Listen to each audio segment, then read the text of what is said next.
സരസ്യമേ, സരസ്യമേ. അല്ല, ഇതാരാ? മീനാക്ഷമ്മയോ? ഇരിക്കൂ. രവി ഓഫീസിൽ നിന്ന് വന്നോ? ഇല്ലല്ലോ. എന്താ വിശേഷം? ഇൻസ്റ്റിറ്റ്യൂട്ടിൽ പോയിട്ട് രാജമേ ഇതുവരെ കണ്ടില്ലല്ലോ. എടാ പങ്ക, എന്തോ? രവി നിന്നോട് വല്ലതും പറഞ്ഞോ? ഞാൻ ഇവിടുത്തെ വേലക്കാരനാ. അല്ലെങ്കിൽ ഈ വക കാര്യങ്ങളൊക്കെ രവിക്കുഞ്ഞ് എന്നോട് പറയോ? നീ എന്തോ നടയി പറയുന്നത്? രവി ഓഫീസിൽ നിന്ന് വരാൻ താമസിക്കുന്നതിന്റെ കാര്യം വല്ലതും നിനക്കറിയാമോ എന്നാ ചോദിച്ചത്. അത്രയേ ഉള്ളോ? ആട്ടെ, രായമ്മ കുഞ്ഞ് വന്നോ? ഇല്ല. അതാ കിടക്കുന്ന കാര്യം കേട്ടോ അച്ഛമ്മ. അവർ രണ്ടുപേരും കൂടെ ഒന്നിച്ചേ വരുവുള്ളൂ. അവർ രണ്ടുപേരും കൂടെ ഒന്നിച്ചിങ്ങനെ നടക്കുന്നത് ആളുകൾ കണ്ടിട്ട് എന്ത് കണ്ണുകടിയാന്ന് അറിയാവോ? ആരുടെയും കണ്ണു കടിക്കേണ്ട കാര്യമൊന്നുമില്ല. അവരുടെ കല്യാണം ഞങ്ങൾ പണ്ടേ നിശ്ചയിച്ചു കഴിഞ്ഞതാ. അവരുടെ ഇഷ്ടം പോലെ നടക്കും. ചോദിക്കാൻ ആരാ? പിന്നല്ലാതെ. ഏതായാലും അവരുടെ കല്യാണം നടത്താൻ നമ്മൾ തീരുമാനിച്ചു കഴിഞ്ഞതാ. ഇനി അതങ്ങ് നടത്തിയേക്കാം. എന്താ മീനാക്ഷമ്മേ? അതിലെന്റെ കുറ്റമൊന്നുമില്ല. പിന്നെ പെണ്ണിന്റെ പഠിത്തം ഒന്ന് കഴിഞ്ഞിരുന്നെങ്കിൽ. പഠിച്ച് പാസ്സായിട്ട് അവളെ ഉദ്യോഗത്തിന് മറ്റേ അയക്കാൻ പോകുന്നു. പഠിച്ചതൊക്കെ മതി. മതിയെങ്കിൽ മതി. ഞാനൊന്ന് പറഞ്ഞതേ ഉള്ളൂ. അപ്പോ നാളെ തന്നെ ചേട്ടനെ കണ്ട് കല്യാണക്കാരിയൊക്കെ ഉറപ്പിക്കാൻ പറയട്ടെ. അതിന് എന്റെ അനുവാദമല്ലോ ചോദിക്കണോ സരസ്വമി? എല്ലാം വേണ്ടതുപോലെ ആലോചിച്ച് പ്രവർത്തിച്ചാൽ മതി. അപ്പൊ ഞാൻ അങ്ങോട്ട് ചെല്ലട്ടെ. വേലക്കാരി പെണ്ണ് മാത്രമേ വീട്ടിലുള്ളൂ. കാപ്പി കൊണ്ടുവരട്ടെ? ഇപ്പൊ വേണ്ട.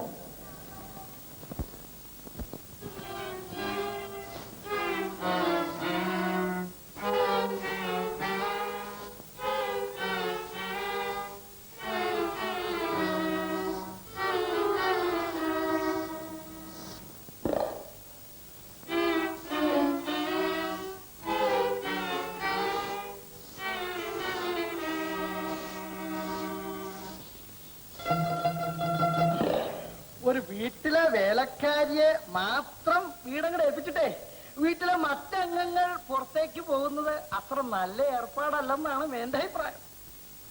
അതിനിപ്പോഴെന്താ? ഇവിടുത്തെ കാര്യത്തിനും പിന്നൊരല്പം കൂടുതലുമാ ഞാൻ. അസാരം ജാസ്തിയാണെന്നുള്ളത് കണ്ടപ്പോഴേ തോന്നിരിക്കണു. അതുകൊണ്ട് ഞാൻ പറഞ്ഞത് അങ്ങോട്ട് ചെയ്യാ. എന്തെന്നാ? അപ്പൊ ഇതുവരെ മനസ്സിലായിട്ടില്ല. പങ്കിയമ്മയെ പോലെ കാണാൻ കൊള്ളാവുന്ന പെൺകുട്ടികള് ഇങ്ങനെയുള്ള വലിയ വീടുകളിൽ വേലയ്ക്ക് നിൽക്കും. അവസാനം എന്താ സംഭവിക്കുക? വല്ല പുഴയിലോ കിണറ്റിലോ ഇങ്ങനെ പൊങ്ങിക്കിടക്കും. അങ്ങനെ സംഭവിച്ചാൽ കുടുംബത്തിലേക്ക് എന്തെങ്കിലും പ്രയോജനം ഉണ്ടാവണല്ലോ. അതുകൊണ്ടാണ് ഞാൻ പറഞ്ഞത് സമസ്ത വേലക്കാരികളും ഇൻഷുർ ചെയ്യാ. പങ്കിയമ്മയുടെ വീട്ടുപേരും മരണം സംഭവിച്ചാൽ ഉറുപ്പിയെ എത്തിച്ചേരേണ്ട അവകാശികളുടെ പേരും അങ്ങനെ പറയാം. ഇപ്പൊ തന്നെ ഇൻഷുർ ചെയ്തേക്കാം. വേണ്ട വേണ്ട, അവകാശി ആരാണെന്ന് തീരുമാനിച്ചിട്ട് എഴുതിയാ മതി. അപ്പോ അവിവാഹിതയാണല്ലേ? എനിക്ക് വേണ്ടെന്ന് വെച്ചിട്ടാ. അസലായി. അപ്പൊ എന്നെപ്പോ തന്നെയാ. അപ്പോ മേനോൻ സാറും കല്യാണം കഴിച്ചിട്ടില്ലേ? ഇല്ല.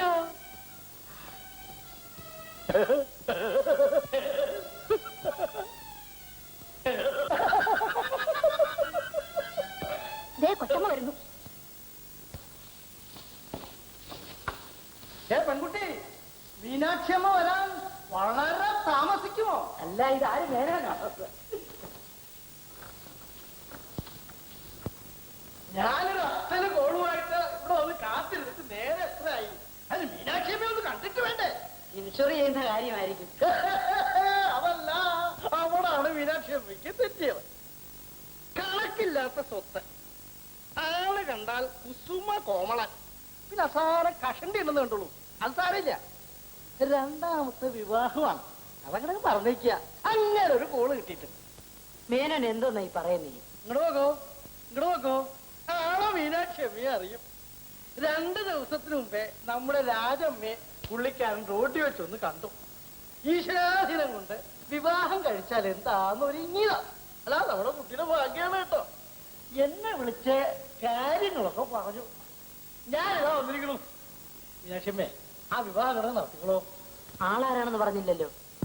ചിത്രകണ്ട് അങ്ങനെ വിസ്തരിച്ച് പറഞ്ഞിട്ടും മീനാക്ഷിയമ്മയ്ക്ക് ആളെ പിടിയിട്ടില്ല എന്ന് തോന്നുന്നു. നമ്മുടെ ലക്ഷ്മി സദനത്തിലെ ഗോവിന്ദപ്പിള്ള അദ്ദേഹം അല്ലാതാരാ? ഗോവിന്ദപ്പിള്ളയോ? ഒന്ന് പതുക്കെ പറയുന്നേ. ഇങ്ങനൊരു ആലോചന ഉണ്ടെന്ന് പറഞ്ഞാൽ ആരെങ്കിലും ഇവിടെ തെറ്റിക്കാൻ ശ്രമിക്കും. ഒക്കെ തീരുമാനിച്ചതിന് ശേഷം പുറത്തേക്ക് വിട്ടാൽ മതി. മേനോനെ നേര് പറയുകയാണോ? രാജമ്മയെ കല്യാണം ചെയ്യണമെന്ന് ഗോവിന്ദപ്പിള്ള പറഞ്ഞു. അസലായി. അല്ലട്ടെ, ഞാനിവിടെ ഒന്ന് കുത്തിരിക്കണ ആവശ്യം എന്താ? പിന്നെന്താ വെച്ചാ, വിവാഹത്തിന് മുമ്പ് ഒരു 50,000 ഉറുപ്പിക മറ്റോ കൊടുക്കേണ്ടി വരും. 50,000 രൂപയോ? എന്തുട്ടാ ഇത്ര ആലോചിക്കാന്? ഇതിക്കുള്ളൊരു മഹാഭാഗ്യം ഇനി ഉണ്ടാവാൻ പോണില്ല. എന്ന് പറഞ്ഞാൽ അതിനുള്ള വിധി വേണ്ടേ? അവളെ ആ രവിക്ക് കല്യാണം കഴിച്ചു കൊടുക്കാമെന്ന് ഞങ്ങൾ വാക്ക് പറഞ്ഞിരിക്കുക. ആരായി രവി? അങ്ങനെ സരസ്വമ്മയുടെ മകൻ മേനൻ അറിയുകയില്ലേ? ഞങ്ങൾ നേരത്തെ തീരുമാനിച്ചിരുന്ന കാര്യമാണ്. എന്റെ മീനാക്ഷിയമ്മേ, വിഡ്ഢിത്തം പറയരുത്. ചീഞ്ഞ തൊണ്ടിനും വിവാഹപ്രായമായ പെണ്ണിനും നേരത്തെ വാക്ക് കൊടുക്കരുത്. അഡ്വാൻസ് വാങ്ങുകയും ചെയ്യരുതെന്നാണ് പ്രമാണം. അതൊക്കെ അന്നത്തെ മാർക്കറ്റ് അനുസരിച്ച് വിൽക്കേണ്ട ഉരുപ്പടികളല്ലേ. അതുകൊണ്ട് പഴയ അങ്ങോട്ട് ഉപേക്ഷിക്കുക, പുതിയതിൽ പിടിമുറുക്കുക. അതാണ് ബുദ്ധി. വേണ്ട മേനനെ, ആശ കൊണ്ട് കാര്യം നടക്കുമോ? ഇല്ല, കാശും വേണം. അവരൊക്കെ വലിയ ആളുകളാണ്. അവരുമായിട്ടൊക്കെ ബന്ധപ്പെടാനുള്ള ഭാഗ്യം നമുക്കുണ്ടോ? അതുകൊണ്ട് ഈ കല്യാണം വേണ്ടാന്ന് വെച്ചേക്കൂ. മേനൻ പൊയ്ക്കൊള്ളൂ. മീനാക്ഷിയമ്മ നല്ലോണം ആലോചിച്ചതിന് ശേഷമാണല്ലോ ഇത് പറയണത്. പോകുന്നപ്പോൾ അദ്ദേഹത്തെ പരിപൂർണമായിട്ട് ഉപേക്ഷിച്ചു നടത്തും. ഞാൻ പോകും. നീ ഒരു പക്ഷേയും പറയണ്ട. ഞാനും മീനാക്ഷി അമ്മയും കൂടെ നിങ്ങളുടെ വിവാഹം തീരുമാനിച്ചു കഴിഞ്ഞു. ഇനി അത് വേണ്ടെന്ന് പറഞ്ഞാലൊന്നും ഞാൻ സമ്മതിക്കത്തില്ല. വിവാഹം വേണ്ടെന്ന് ആരെങ്കിലും പറഞ്ഞു? അമ്മേ, അച്ഛന്റെ കാലം മുതൽ നമ്മുടെ ഈ കുടുംബത്തിൽ വലിയ കേസില്ല. ആ കേസിന് എന്തെങ്കിലും തീരുമാനം ഉണ്ടായതിനു ശേഷം കല്യാണം കഴിച്ചാൽ പോരെ എന്ന് മാത്രമേ ഞാൻ ചോദിക്കുന്നുള്ളൂ. അത് എവിടുത്തെ ന്യായമാടാ? മനുഷ്യരുള്ള കാലം വരെ കേസും വഴക്കും ഒക്കെ കാണും. അതെല്ലാം തീർന്നിട്ട് കല്യാണം കഴിക്കാൻ നോക്കുമോ? നമ്മളെ സംബന്ധിച്ചിടത്തോളം ഇത് വളരെ പ്രധാനപ്പെട്ട ഒരു കേസല്ലേ അമ്മേ? അതൊക്കെ ദൈവം വേണ്ടതുപോലെ നോക്കിക്കോളും മോനെ. നീ ഞാൻ പറയുന്ന ഒന്ന് കേൾക്ക്. ഞാനാണെങ്കിൽ ഒരു ഹൃദ്രോഗി. എപ്പോഴാ അപകടം സംഭവിക്കുന്നതെന്ന് ആർക്കറിയാം? ഓ അമ്മ, ഇനി ആവശ്യമില്ലാത്തൊക്കെ പറയാൻ തുടങ്ങിയിരിക്കുക. നിന്റെ വിവാഹം ഒന്ന് കണ്ടിട്ട് മരിച്ചാ കൊള്ളാമെന്നുള്ള ആശ കൊണ്ടാടാ ഞാൻ ഈ പറയുന്നത്. അപ്പൊ നീ ഇങ്ങനെ കേസിന്റെ കാര്യം പറഞ്ഞ് കാത്തോണ്ടിരുന്നാലോ? ശരി അമ്മ, ഞാൻ കാരണം അമ്മയുടെ ആഗ്രഹം നടക്കാതിരിക്കും. വിവാഹം എന്ന് നടത്തണം? ഇന്ന് നടത്തണം? നാളെ നടത്തണം? അതോ ഇപ്പൊ നടത്തണം? നീ അങ്ങനെ പേടിപ്പിക്കുകയൊന്നും വേണ്ട. ഞാൻ നാളെ തന്നെ ചെന്ന് ചേട്ടനെ ഒന്ന് കാണട്ടെ. ഞങ്ങൾ തീരുമാനിച്ചിട്ട് നിന്നെ അറിയിക്കാം. അപ്പൊ കല്യാണം കഴിച്ചാൽ മതിയേ.